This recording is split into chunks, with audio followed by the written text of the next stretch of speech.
This is how we got into exile in the first place.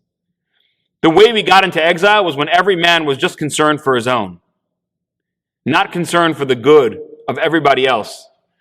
There's a famous story in the Talmud that describes the events precipitating the destruction of the temple. There was this man, Kamsa and Bar Kamsa.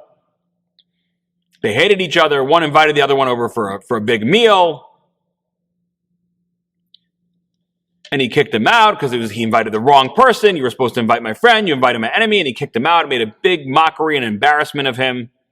And that one man who felt so mocked and scorned, and especially there was many rabbis at that meal, he said, I'm going to the Roman government and I'm going to get them to destroy this temple.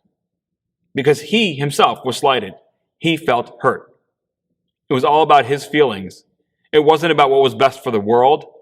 It was about, I've been hurt, I've been pained, I'm going to take action. Tisha B'Av is not a day when we think about ourselves. I may be very comfortable. I may have just paid off my mortgage. I may have just gotten a promotion at work.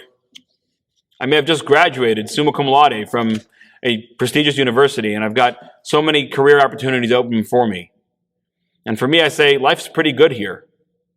But it's not about me.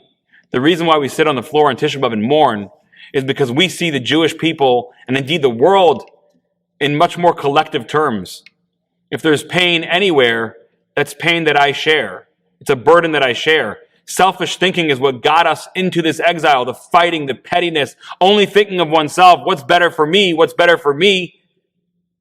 The way we get out of exile, the way we become really big people, is when we think in much bigger terms, when our sense of me envelops other people, when I see other people's pain, and I say, I don't care if I could be a hero in this pre-Messianic era, those people are suffering, and I'll do everything. I'll give up on all my rights to be a future hero just to see world peace, just to see the world filled with knowledge of God, where people are not urged to sin, people are not urged to commit acts of violence, pain, and suffering.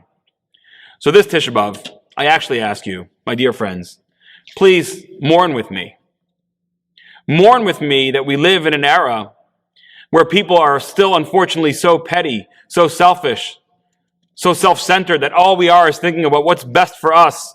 Every warlord in the world, every person committing white-collar crime, blue-collar crime, it's all being driven by the same selfishness that got us into this exile. When we mourn Tisha B'Av, what we're saying is we yearn for a time when we can all stop being selfish and our concerns for ourselves can become enveloped by our concerns for the greater good. And when we do that, when we truly see everyone else's pain as our own, then we will have started the ball rolling on the world being filled with knowledge of God, because that is the light of God. And when we start the process, God will surely see that we've started the process of bringing the Messiah, and he will complete the process. And the Messiah will come. The temple will be rebuilt. And the world will truly see the infinite light and incredible peace. And that, my friends, is something worth mourning for, but more importantly, praying for and taking action for